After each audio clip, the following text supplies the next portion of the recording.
The establishment gets you obsessed with left and right. Those are two wings on the same bird of prey. How about focusing on the bird's head, on its mind, on what controls those wings? We didn't have a left-right system until 100 years ago, roughly, in this country and in the world. It was liberty versus tyranny, populism versus elitism. Who that person worked for, what that person stood for. And governments generally used wars to suppress their own domestic populations. There are even articles, letters written 500, 600, 700 years ago by different British royals to their French cousins saying, yes, we're having rebellions here. We need to start a new war. Okay, how about next spring? Then it'll be nice weather for me to ride out and meet you. It was elites killing their own populations. They were one family in France, the Norman, that had already conquered England. And they were just out there killing their enemy, the people, in the staged war. They wrote books about it. But here is the modern fraudulent system. There's different ways to explain this, but the left-right paradigm. So this circle symbolizes the total political system within the control paradigm.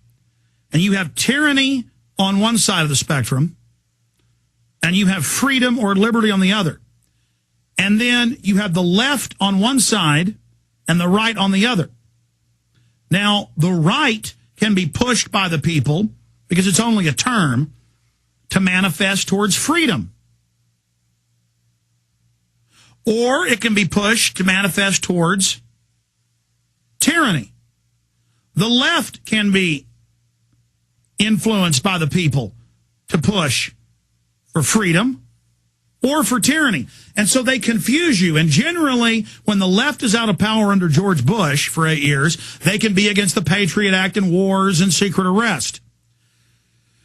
But as soon as they're in power, they're suddenly for it all. Just like Republicans under Bill Clinton could be against the police state and Patriot Act type legislation. John Ashcroft was against it. But as soon as he's in power, now they go for the tyranny.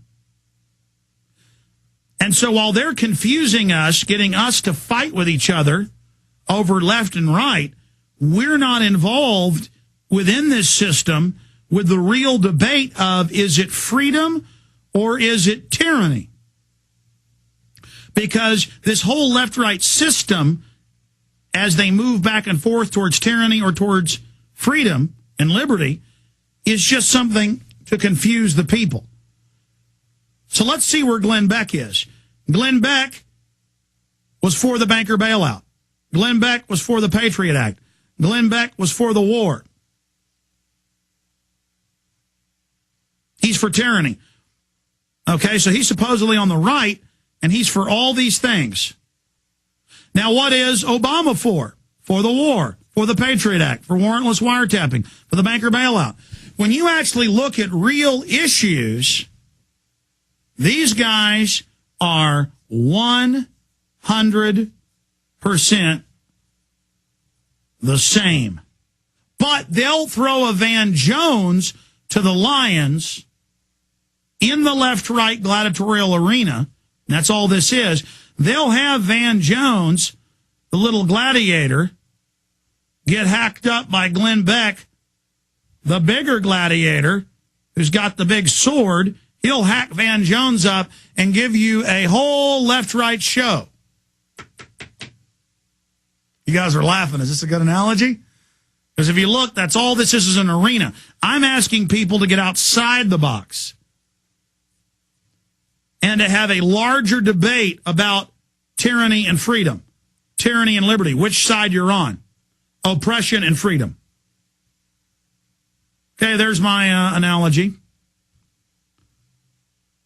Brought to you by InfoWars.com, ladies and gentlemen. And we'll give them a cigarette to smoke. There we go, or something else. All right, ladies and gentlemen. There's the boil down. But I do challenge everybody